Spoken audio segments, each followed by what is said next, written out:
karena hasil pemilu ya perolehan kursinya itu akan digunakan ya di proses pencalonan pemilihan kepala daerah.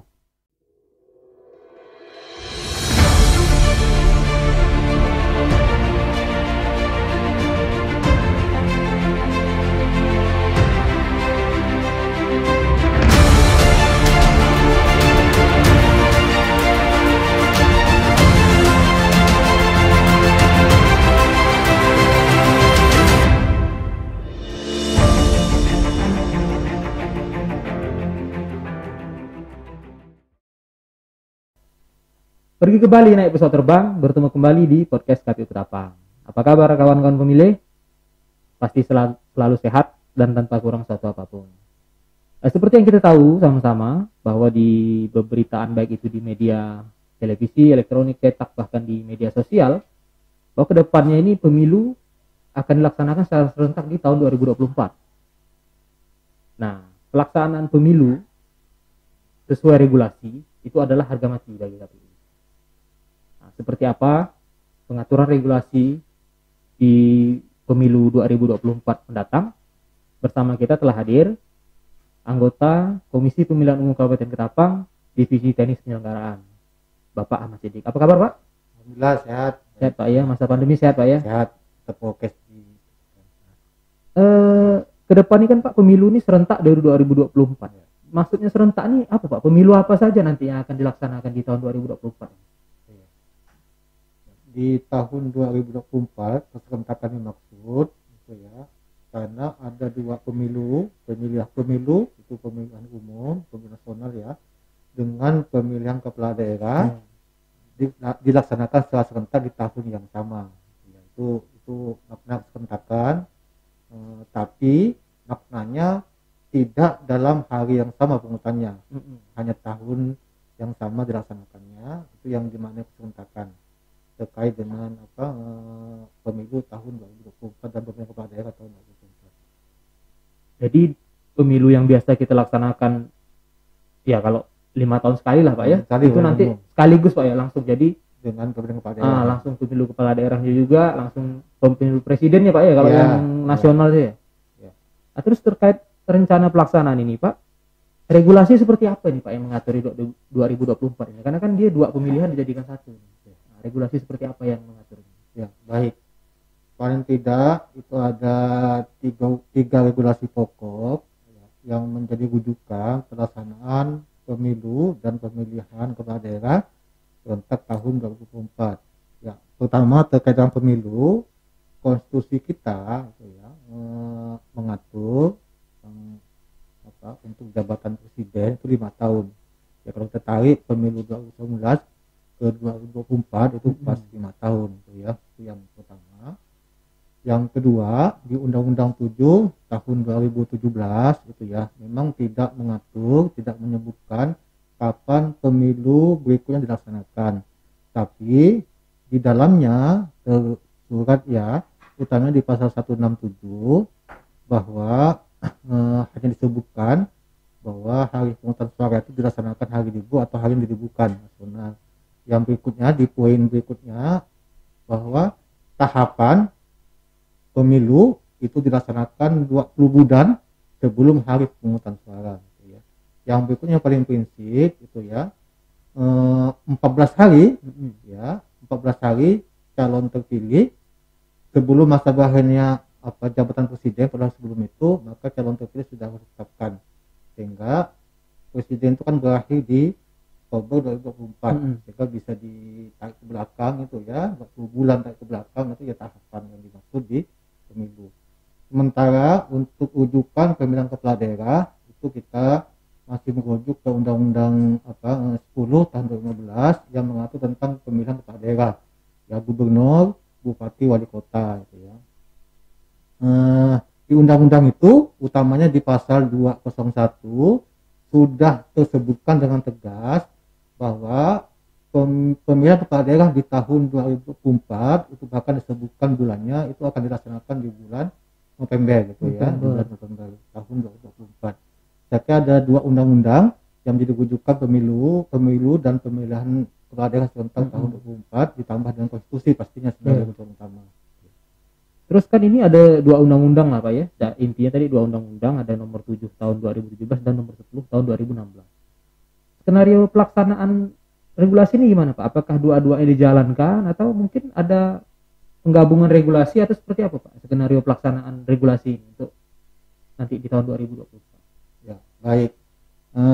Kita semua pasti sudah mencermati 1 tahun terakhir ya. Itu menjadi pembicaraan dinamika di publik ya, terkait dengan isu 2 undang-undang utama, yaitu Undang-Undang 7 dan Undang-Undang 10 yang mengatur pemilu dan pemilihan.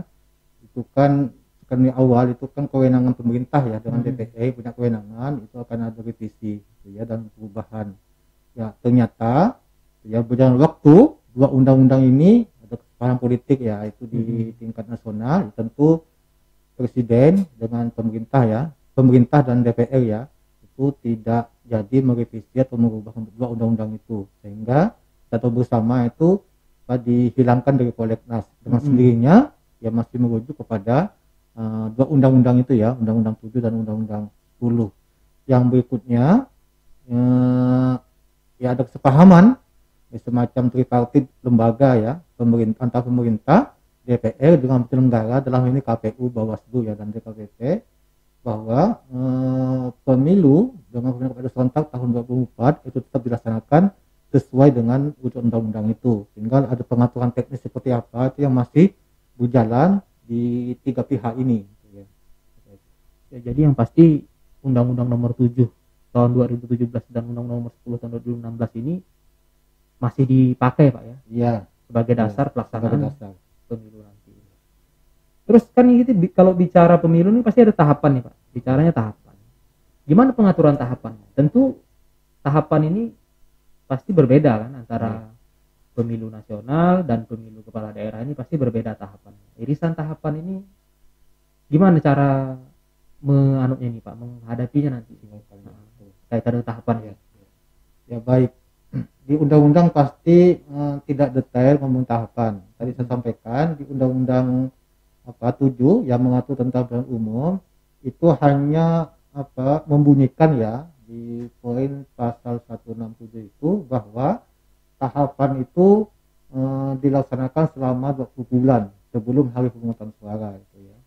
Artinya secara teknis KPU akan mengatur ya selama 20 bulan itu, terjemahkan gitu ya. Terus di Undang-Undang 10 yang mengatur tentang kepala daerah itu ya, tetap hari pemungutan suaranya itu di bulan November. Tanggalnya itu KPU punya kewenangan nanti mengatur secara teknis. Berikutnya mereview tahapan dari pemilu sebelumnya ya, di 2019 juga hampir kurang lebih ya 20 bulan juga mereview di pelaksanaan kepala daerah di tahun 2015, 18 dan 2020 kemarin. Itu rentang waktunya itu kurang lebih 12 bulan sebelum hari pemungutan suara itu ya. Jadi KPU ya, dalam konteks tahapan 2024 pasti akan direncanakan lewat pengaturan teknis ya, tapi KPU sudah membuat simulasi itu ya, sudah membuat simulasi tahapan yang sudah dipublikasi dan sudah disampaikan di RDP pada bulan Mei tahun 2021 di DPR ya. Direncanakan itu ya untuk pemilu itu akan dilaksanakan hari pemungutan suaranya itu di sekitar bulan Februari tahun 2024.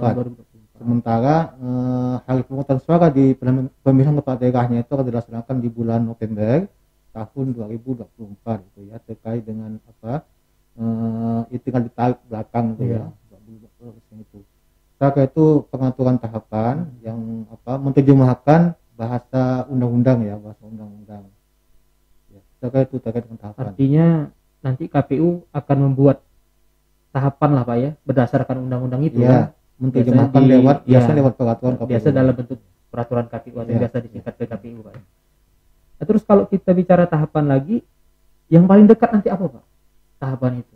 Tentu di awal-awal memang ada tahapan secara internal ya, baik itu penyusunan regulasi dan sebagainya lah dan PKPU itu.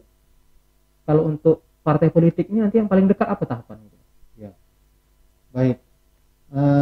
Kalau dari hasil simulasi yang disampaikan oleh KPU dan sudah dipublikasi, maka tahapan pemilihan umum itu akan dimulai di tahun 2022 ya, di awal pasti di penyusunan program anggaran dan penyusunan tahap regulasi teknis ya, yang berhubung langsung dengan publik, utamanya peserta pemilu dalam hal ini partai politik, itu di rentang waktu bulan Agustus ya sampai Desember itu akan ada verifikasi peserta pemilu partai politik gitu ya. Itu saya ini sudah bisa terkonfirmasi ke partai politik itu ya, supaya di awal tahun itu sudah bisa dikoordinasikan KPU terkait dengan secara teknis.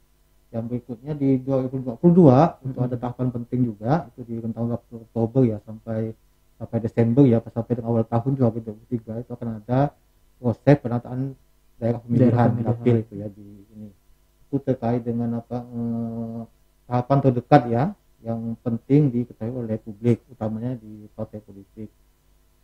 Berikutnya di samping tahapan tadi disampaikan soal ada tahapan penting yang irisannya antara pemilu dengan pemilihan kepala daerah gitu ya. Sesungguhnya dua tahapan ini akan sangat berhubungan, utamanya hasilnya itu ya, utama hasilnya. Karena hasil pemilihan umum utamanya di pemilihan legislatif ya, anggota DPRD. Kalau di tingkat kabupaten itu pemilihan DPRD kabupaten itu ya, terkait dengan hasil ya perolehan kursinya itu akan digunakan ya di proses pencalonan pemilihan kepala daerah.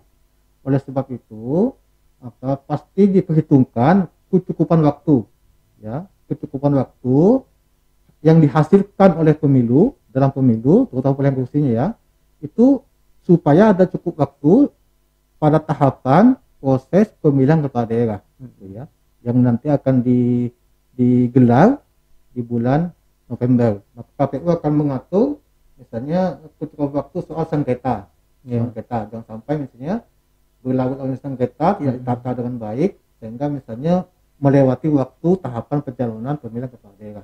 Saya kira ini poin penting soal irisan tahapan pemilihan umum dengan pemilihan kepala daerah. Ya. Jadi teman-teman pemilih, tahapan yang paling dekat bagi partai politik adalah verifikasi parpol.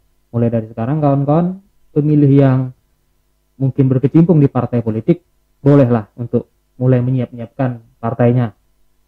Mau informasi boleh datang ke KPU, kita siap melayani. Nah, jadi teman-teman pemilih, regulasi atau undang-undang yang mengatur pemilu ini memang sangat penting. Karena untuk menuju pemilu yang berkualitas, regulasi ini harus dijalankan dengan penuh tanpa kompromi. Baiklah teman-teman pemilih, mungkin perbincangan kita kaitan dengan regulasi hari ini cukup di sini dulu. Kira-kira ada yang mau disampaikan Pak? Ya, sebagai penegasan bahwa pemilihan pemilu serentak dan pemilihan kepala daerah serentak tahun 2024 itu tetap merujuk pada undang-undang itu dan tetap dilaksanakan di tahun 2024. Soal dinamika yang berkembang, apakah nanti akan ada perpu seperti apa, itu kewenangan pemerintah dan DPR. Di KPU sebagai penyelenggara hanya menjalankan regulasi teknis saja. Saya itu hal penting supaya tidak ada simpang siur pemberitaan, dan KPU sudah rilis ya soal kepastian pemilu dan pemilihan kepala daerah di tahun 2024. Itu. Yang pasti KPU Ketapang siap Pak ya. Sangat siap menuju tahapan. Oke teman-teman pemilih, es ketan pakai selasih, jangan lupa diberi santan. Cukup sekian dan terima kasih, sampai jumpa di lain kesempatan.